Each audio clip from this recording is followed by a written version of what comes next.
Hola, bienvenido a tu canal Lupa Contextual. Continuamos con la investigación de la historia antigua, el contexto bíblico. Y hay un tema acerca en el Nuevo Testamento, que es en el Evangelio de Marcos, capítulo 5, donde narra cuando Jesús reprende un demonio y los manda para los cerdos.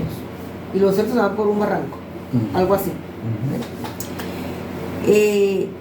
¿Será que Jesús estuvo de acuerdo con mandar ese poco de cerdo? Porque cualquiera puede pensar, o sea, esto fue para allá a destruir una economía que había de la ciudad, por decir un ejemplo. Otros pensarán, pero qué culpa tenían los pobres cerditos. O sea, ¿cómo podemos ver este contexto? ¿Fue verdad o no fue verdad? En sí, porque estamos claros de que en el Nuevo Testamento hay una reinterpretación, había unos escritos muchos años después de la crucifixión de Jesús. Y cada evangelio tiene un propósito, ¿no?, diferente. Entonces, ¿cómo es este caso aquí con Jesús y esos cerdos, pobres cerdos que se fueron por el barranco y murieron? Bien, como dije hace un tiempo, los videos que estamos haciendo, precisamente, incluso el nombre del canal se llama Lupa Contextual, porque debemos ponerle la lupa a los contextos y a lo que está escrito. Por muchos años hemos escuchado este pasaje y hemos oído que es literal, ¿no? De que Jesús reprendió, que no solamente reprendió, sino que le preguntó el nombre al demonio. El demonio le responde, ya tienen una conversación. Este demonio tenía sometido a este hombre y el hombre se lastimaba con las piedras, moraba en los sepulcros, no estaba con su familia, lo intentaban amarrar con cuerdas y no podían amarrarlo, nadie podía someterlo. Y cuando ellos van navegando y llegan a este puerto de Gadara, este hombre viene corriendo hacia Jesús y los demonios hablan. Al hombre no habla, según la narración los demonios hablan y le dicen que por qué los viene a atormentar. Entonces en esa conversa Jesús le pregunta que cuál es su nombre. Dice, nuestro nombre es Legión porque somos muchos. Y le dice, por favor, no nos saques de aquí, deja que entremos a aquellos cerdos, ¿no? Jesús le dice, le da permiso y los demonios entran y se despeñan por un barranco hacia el mar los cerdos y se ahogan. Esto es el resumen de estos versículos del capítulo 5 de Marcos. Nos deja con muchas preguntas, ¿no? La primera es la que tú dijiste, bueno, Jesús viene a afectar la economía. El asunto es que cuando seguimos leyendo, vemos que el hombre está en su cabal juicio, dice, y luego quiere seguir a Jesús en la barca. Porque la gente de la ciudad no quiere que Jesús se quede, lo están echando fuera, porque llegó y ya causó estrago, entonces no quiere que se quede. Y lo expulsan prácticamente, pero el hombre que antes era el endemoniado quiere irse con él y él le dice que él se vaya a su familia, vuelva con su familia y dé testimonio de la misericordia de lo que Dios hizo contigo. Entonces el hombre se transforma ahora en el testigo para los gadarenos. Entonces tenemos que ver lo siguiente, ¿no? Y aquí es donde vamos. La primera pregunta que nos hacemos, ¿fue esto literal? ¿Pasó así? No pasó así. ¿Por qué? Porque nosotros encontramos en este capítulo 5 de Marcos una enseñanza teológica desde el punto de vista judío, porque era la perspectiva que los judíos tenían de los gentiles. Primero tenemos que ver de dónde, quién vivía en esta región de Gadara. ¿Eran judíos? ¿Eran gentiles? ¿Qué tipo de personas? ¿Quiénes eran llamados gentiles? Todo aquel que no fuera judío de nacimiento. O sea, si tú eras de Fenicia, tú eras un gentil, si tú eras de tal. Entonces, Marcos transmite una enseñanza en este pasaje, ¿okay? Ahora donde vemos, decimos, pero ¿Jesús fue a Gadara o no fue a Gadara? No lo sabemos. Especulamos que sí, que en algún momento Jesús fue a Gadara y que en algún momento fue rechazado, porque la perspectiva que tenían los judíos de los gentiles era prácticamente la misma que tenían los gentiles de los judíos. ¿Okay? Así los gentiles, incluso te ve que Lucas narra en el capítulo 10 del libro de Hechos, dice que cuando el ángel se le aparece a Pedro, y le baja un lienzo donde hay animales de todo tipo y tal, y él dice, no, dice, mata y come, le dice el ángel, le dice Dios, y Pedro responde, no, porque ninguna cosa inmunda yo he comido. Entonces cuando él desciende con los que le vienen a buscar en la casa de Cornelio, él va hasta la casa de Cornelio, perdón, y él dice, o sea, ustedes saben lo repugnante que es un judío estar con un gentil. Entonces Lucas muestra el sectarismo de Pedro, pero nos deja también saber que ese sectarismo era una cosa real. Entonces la historia primero dice que la región de Gadara, ellos llegan a la región de Gadara después del mar de Galilea, y en esa extensión solo vivían gentiles. Por eso esos gentiles criaban cerdos. Para el judío el cerdo es inmundo, y entonces quienes crían cerdos también son inmundos. Entonces este hombre que vivía extrañamente en los sepulcros no es como nosotros imaginamos, que era un cementerio con lápidas, no, era un lugar de cavernas. Entonces mucha gente vivía en cavernas porque o estaban enfermos o las familias no los podían mantener o sostener y no les quedaba otro remedio que irse a cavernas.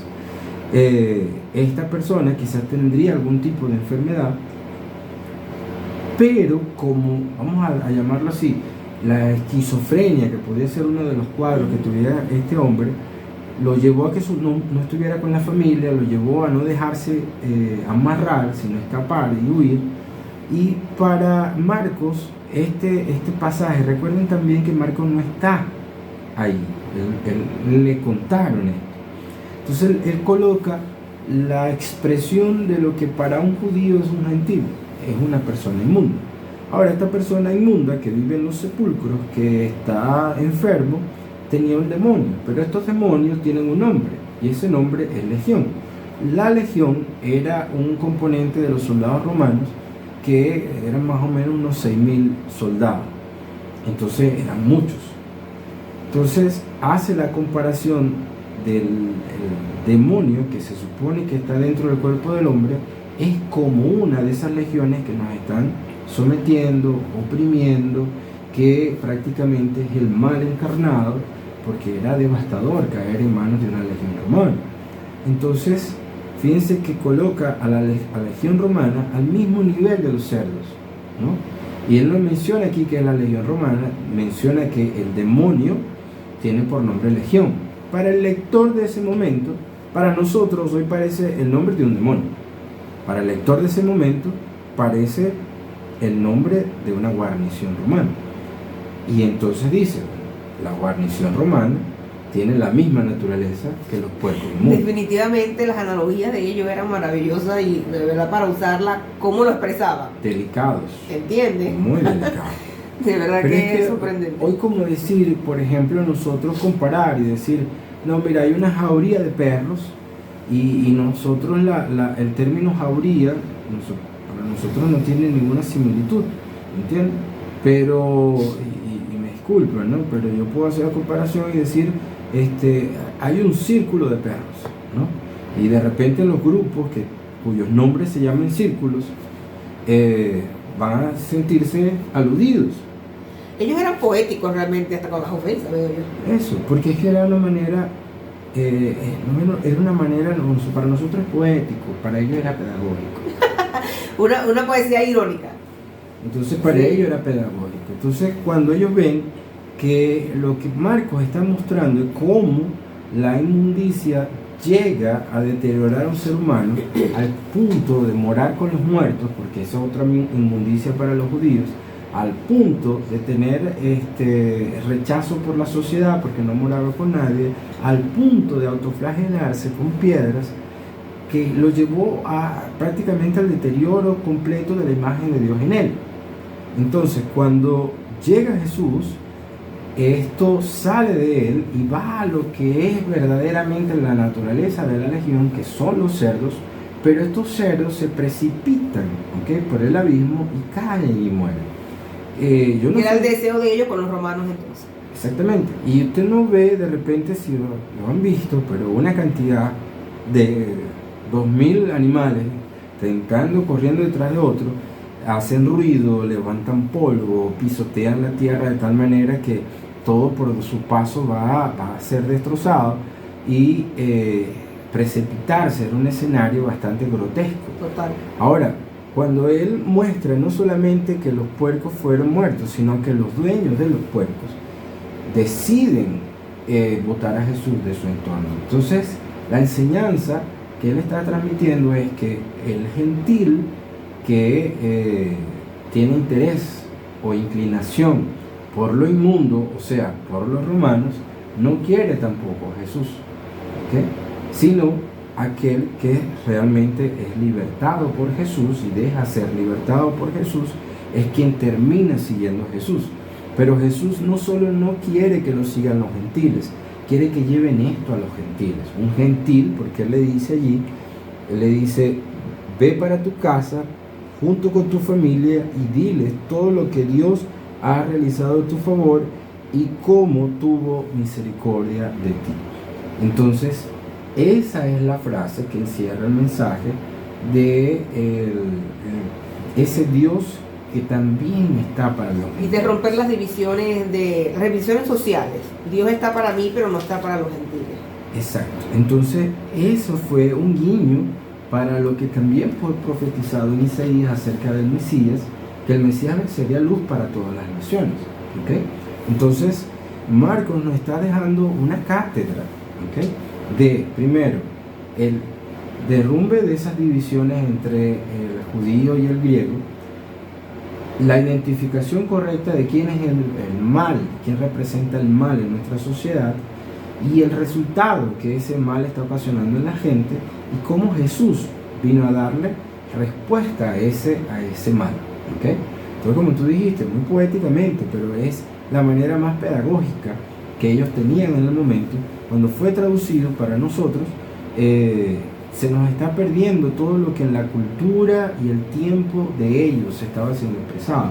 Y para nosotros es ajeno. ¿Okay? Hoy y es ajeno y una tergiversación espantosa. Sí, y por eso entonces termina dándole una... Yo me encontré al cabo de estos años atrás con personas que querían ser exorcistas, ¿no? y sacar demonios. Entonces, para ellos era extraño que yo, por ejemplo, no le preguntara los nombres de los demonios. Entonces, personas ya antiguas, ¿no? Y decía, bueno, ¿y cómo se llamaba el demonio que tú sacaste? ¿Por qué? No, porque en la Biblia dice que hay que preguntarle el nombre de los demonios. Yo decía, pero es que eso está mal. No puede ser así. Porque si la enseñanza es que no hay ninguna comunión entre la luz y las tinieblas, ¿cómo es que tú vas a tener una conversación? Una conversación lo tiene una persona de igual a igual. Yo no puedo conversar, por ejemplo, con mi mascota y preguntarle algo y que él me responda, ¿no? No hay una conversación lógica. Entonces, eso lamentablemente es la tergiversación de las cosas. Imagínate que un religioso que cree en esto de legiones de demonios, que vive viendo demonios en todas las personas, ¿no? O condenando a una persona a este tipo de creencias y de tortura psicológica, es que es una disparidad increíble y la distancia que hay entre la verdad y la mentira es gigantesca, años luz, ¿me entiendes? Cuando comprendes todas estas cosas, rompes el literalismo, rompes la religiosidad, rompes el mal y la mentira, y tanto que una persona que tú le dices esto no te lo va a aceptar nunca, o sea, porque ellos no van a romper, o sea, es preferible quedarse cómodamente esclavo, ¿sabes? Y decir que tú eres un hereje, o que cualquiera que dice una afirmación como esta es un hereje y está mal, o sea, está muerto espiritualmente. De verdad que o sea, la ignorancia es muy grande y no sé si eso tiene algo que ver con aquel versículo que siempre se usa de que tu pueblo perece por falta de conocimiento. Es que realmente así, incluso Simón Bolívar dijo una cosa parecida, ¿no? Falta de conocimiento y les invito, ¿no? Nosotros en este canal no estamos inventando el agua tibia, sencillamente hacemos una investigación. Estamos hablando de años de esa búsqueda, incluso perteneciendo en algún momento a una de estas corrientes religiosas o sectas. luchamos y peleamos porque sabíamos que tenía que haber algo diferente. Y no es que nosotros estamos formando otra línea, ¿okay? Otra religión. Siempre lo decimos, usted puede quedarse donde está, si usted lo prefiere, pero por favor, métale la lupa incluso a lo que nosotros estamos diciendo. Vaya y encuentre cómo hay muchas otras investigaciones, hay documentos, hay estudios del original griego, estudios del original en arameo, que mucha gente lo conoce, pero pocas personas se atreven a hacerlo, pocas personas se atreven a decirlo, porque incluso personas que son teólogos dentro de las mismas corrientes religiosas, aún sabiendo la verdad, aún sabiendo que cosas como estas son así, prefieren continuar enseñando como tradicionalmente para no perder un estatus, a los cuales a esas personas que yo hago un llamado, tenemos que hablarle, tenemos que decirle las cosas, porque el estudio, el conocimiento nos trajo como la responsabilidad de traer esa libertad para la gente. Entonces hay muchos teólogos dentro de diversas corrientes religiosas que saben la verdadera interpretación de las historias que están en la Biblia, pero continúan enseñándolo como se enseña tradicionalmente, para controlar, para someter, para esclavizar y dejar amarrada a la gente a una creencia que no les trae vida, sino más bien todo lo contrario. Y es muy triste saber todas estas cosas que tú pones a estudiar, unos teólogos, unos ateos, curas, evangélicos, cualquier religión que no tenga ninguna, gnóstico, agnóstico, y todos concuerdan en la investigación. Pero la necesidad de control creo que es más grande, y es muy triste y es muy malévolo saber las realidades y no decirla, porque vas a perder el control de la gente, de los súbditos, o pierdes el control porque no vas a tener ya motivos, ¿no? Porque alguien está totalmente cegado por esto y no le das libertad a la persona fuera. O sea, no puede estar en otra parte, tiene que estar aquí porque aquí está Dios. Y entonces allí entra otra cosa también, como los demonios, que es el mismo concepto. Demonios como legión como tal, eso espiritual no existe. Ya vemos cómo era la pedagogía de la época. ¿Qué quiso decir Marco con todo esto? Lo mismo pasa con Dios. El Dios que te están vendiendo tampoco es así, no es de esa manera. Ese Dios donde tú tienes que estar callado, soportando, esclavo a una enseñanza que no es la realidad. Entonces, de verdad, cuántas vidas fuesen completamente ya con sus ojos abiertos, fuesen libres, tuviesen tranquilidad y paz de poder razonar, porque es que la gente sí tiende a razonar. Si hay luces, destellos de luces de razón, pero porque esto es así, pero no puedes cuestionar, no puedes hacerlo, porque entonces viene el rechazo, que el diablo, que Satanás y que los demonios, y es de verdad bien complicada esa esclavitud mental y religiosa de lo que puede producir en las masas. Y aplicando una teología sencilla, sin mucha complicación, ¿okay? Así es resumido como nosotros lo pudimos hacer hace unos 10 minutos. Es hasta liberador, ¿okay? Primero entender que no ocurrió la muerte de más de 6.000 cerdos, ¿no? Entonces, y que esto es una enseñanza alegórica. La historia, ¿no? y esto es escrito en los evangelios, sobre todo de Marcos, utiliza mucho no solamente las parábolas de la enseñanza de Jesús, sino también las alegorías, ¿okay? Que parecieran lo mismo, pero tienen su diferencia. Entonces, esta es una alegoría de una historia, ¿okay? La historia que Jesús pudo haber pasado por Gadara, pasó. Que Jesús pudo intentar hablarle a esa región, pudo haber sucedido, pero quizás, ¿okay? Aquí nos volvemos especulativos, pero quizás hubo un rechazo, ¿okay? Y este rechazo fue transmitido de esta manera pedagógica, de hacerle entender a sus lectores de cómo Jesús quiere la salvación de todos, que Jesús no se limita solamente a los judíos, sino que también está abierto para la salvación de los gentiles, pero que los gentiles en su situación inmunda no podrían recibirlo. ¿ok? Y además no deja de lado el hecho de la opresión romana que ellos estaban viviendo. No podemos entenderla. ¿Por qué?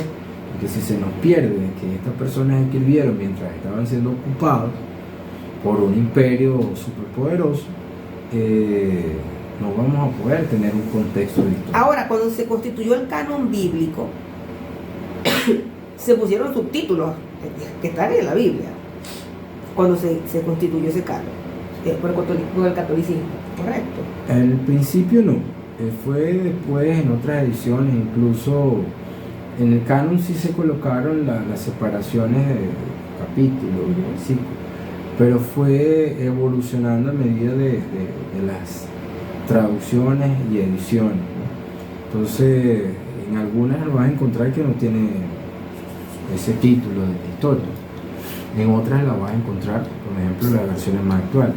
Tú ves que, por ejemplo, las versiones de Reina Valera del 60 y esta que tengo, que es de 1611, mucho más antigua, poseían esos títulos, ¿ok? Pero ya otras un poco más antiguas, la de 1600, no La del oso, imagino. Yo te lo pregunto, o te comento esto, es porque la gente, como dice parábola, ¿tú crees que las parábolas es donde dice subtítulo parábola? ¿Por qué no pusieron subtítulo alegoría? Por decirte un ejemplo. ¿Por qué? Porque si tú dices eso, y eso, o sea, hay parábolas de enseñanza, alegorías, que son normales, es su manera de enseñar, de escribir, de interpretar. Entonces la gente, hoy, por ignorar estas cosas, cae en el error de decir, tú estás haciendo una blasfemia o eres hereje, porque eso pasó, eso es literal. Si tú dices que no, es porque tú estás contradiciendo y nadie puede quitar y poner en la palabra de Dios, porque maldito es. Se aplica una cosa con la otra, se mezcla todo, ¿ves? Pero allí es donde está, hasta el hecho de que se hayan adicionado subtítulos en otras ediciones, esto que lo otro, cae en la misma trampa, porque no todo lo que está en la Biblia, que diga subtítulo, que es parábola, cosas que no tienen subtítulos, pero son parábolas también, o alegorías.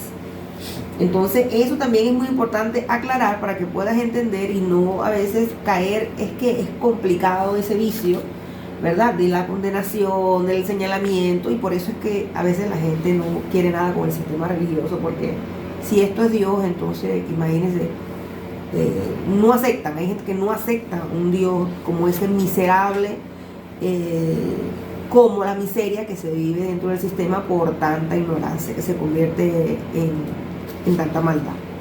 Es así. Entonces, bueno, esperamos cualquier otra pregunta, cualquier otra interrogante que tengan, puedan manifestarla a través del canal. Suscríbanse, denle, activen los comentarios, las notificaciones, para cuando tengamos videos nuevos también les avise, y aquí quedamos a su servicio también para seguir produciendo estos videos para ayudar, ¿okay?